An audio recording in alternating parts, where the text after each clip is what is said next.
Camera వెనకాల ఉన్నారు, అదే తేడా. అది తప్ప ఇంకేం తేడా లేదు. I have the same rights what you have as a citizen and you have the same rights what I have as a citizen. I'm just a normal citizen of this country who just is in the film industry. That is the only difference. So please understand this. Whenever you pick up your phone and whenever you type, not for me, any celebrity, any politician, when you write bad words, it is not for us. That is what you are. You are a niche rakshas manishi. You are a సంస్కారాలు లేని మనిషి. Because మీకు సంస్కారాలు ఉంటే మీ చేతులు ఇలాంటి దానికి typing చేయరు, అంతే. That is full stop. మీరు ఇంత చెత్త బండ్ బూతులు మీరు పెట్టడానికి ఉంటే, కాశీకి ఒక ఫోటో ఉంది, నేను పెడతాను ఇన్స్టాగ్రామ్ లో. రాత్రి రేట్ ఎంత? హౌ అంటే ఎలా? ఎవరిని రేట్ అడుగుతున్నారు? ఏంటి అడుగుతున్నావు నువ్వు రేట్?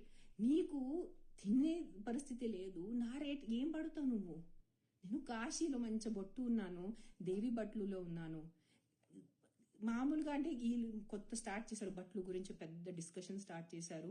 నేను అసలు అలాంటి బట్టలు వేసుకోనున్నా. నేను కాశీలో ఫుల్ ఇక్కడి నుంచి కవర్డ్ ఎర్ర బట్టలులో దేవి అమ్మవారు బట్టలులో బొట్టు పెట్టుకుని ఉంటే నీ నైట్ రేట్ ఎంత నాకు అడుగుతున్నారు? ఇది no this is not right. ఇది కరెక్ట్